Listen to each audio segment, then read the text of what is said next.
जय श्री कृष्णा, राधे राधे। माघ मास में आने वाली शुक्ल पक्ष एकादशी की व्रत कथा। धर्मराज युधिष्ठिर भगवान श्री कृष्ण से कहने लगे कि आप मुझे कृपा करके माघ मास में आने वाली शुक्ल एकादशी के विषय में बताइए। इस एकादशी का क्या नाम है और इसके व्रत का क्या विधान है, इसकी विधि क्या है, इसका व्रत करने से किस फल की प्राप्ति होती है और इसमें कौन से देवता का पूजन किया जाता है, कृपा करके मुझे विधि पूर्वक बताइए। श्री कृष्ण कहने लगे कि हे राजन, माघ शुक्ल एकादशी के दिन आने वाली एकादशी जया एकादशी के नाम से जानी जाती है। इसका व्रत करने से मनुष्य ब्रह्म आदि पापों से छूटकर मोक्ष को प्राप्त होता है और उसके प्रभाव से भूत पिशाच आदि योनियों से मुक्त हो जाता है। इस व्रत को विधि पूर्वक करना चाहिए। मैं तुम्हें इसकी एक पौराणिक कथा सुनाता हूँ। भगवान श्री कृष्ण कहने लगे, देवराज इंद्र स्वर्ग के राजा थे और अन्य सब देवगण सुखपूर्वक स्वर्ग में रहते थे। एक समय इंद्र अपनी इच्छानुसार नंदवन में अप्सराओं के साथ विहार कर रहे थे और गोवर्धन गान कर रहे थे। उन गोवर्धनों में प्रसिद्ध पुष्पदंत, उसकी कन्या पुष्पवती और चित्रसेन, उसकी स्त्री मालिनी भी उपस्थित थी। साथ ही मालिनी का पुत्र पुष्पवान और उसके पुत्र माल्यवान भी उपस्थित थे। पुष्पवती गंधर्व कन्या माल्यवान को देखकर उस पर मोहित हो गई और माल्यवान पर कामवान चलाने लगी। उसने अपने रूप लावण्य और हाव भाव से माल्यवान को वश में कर लिया। हे राजन, वह पुष्पवती अत्यंत सुंदर थी। अब वे इंद्र को प्रसन्न करने के लिए गान करने लगी, लेकिन परस्पर मोहित होने के कारण उसका चित्त भ्रमित था।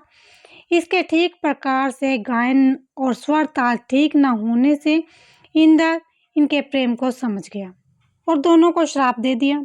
इंद्र ने कहा कि हे मूर्खों, तुमने मेरी आज्ञा का उल्लंघन किया है, इसीलिए तुम्हारा धिक्कार है। अब तुम दोनों स्त्री पुरुषों के रूप में मृत्यु लोक में जाकर पिशाच रूप धारण करो और अपने कर्मों का फल भोगो। इंद्र का ऐसा श्राप सुनकर वे दोनों अत्यंत दुखी हुए और हिमालय पर्वत पर दुख पूर्वक अपना जीवन व्यतीत करने लगे। उन्हें गंध, रस और स्पर्श आदि का कुछ भी ज्ञान न था। वहाँ उनको महान दुख मिल रहे थे। उन्हें एक क्षण के लिए भी निंद्रा नहीं आती थी। वो जगह अत्यंत ही शीतल थी, जिससे उनके रोंगटे खड़े रहते और मारे शीत के दांत खटखटाते रहते। एक दिन पिशाच ने अपनी स्त्री से कहा कि पिछले जन्म में हमने पता नहीं कौन से पाप किए थे, जिससे हमको ये दुखदायिनी पिशाच योनि प्राप्त हुई है। इस पिशाच योनि से तो नरक के दुख सहना ही उत्तम है, अतः हमें किसी प्रकार का कोई भी पाप नहीं करना चाहिए। इस प्रकार विचार करते हुए वे अपने दिन व्यतीत करते रहे। देवयोग से तभी माघ मास में शुक्ल पक्ष की जया नामक एकादशी आई।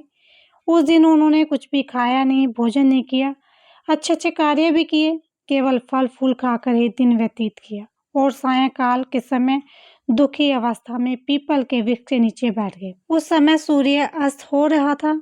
उस रात को अत्यंत ठंड थी, जिसके कारण वे दोनों शीत के मारे अत्यंत दुखी होकर मृत के समान बैठे रहे।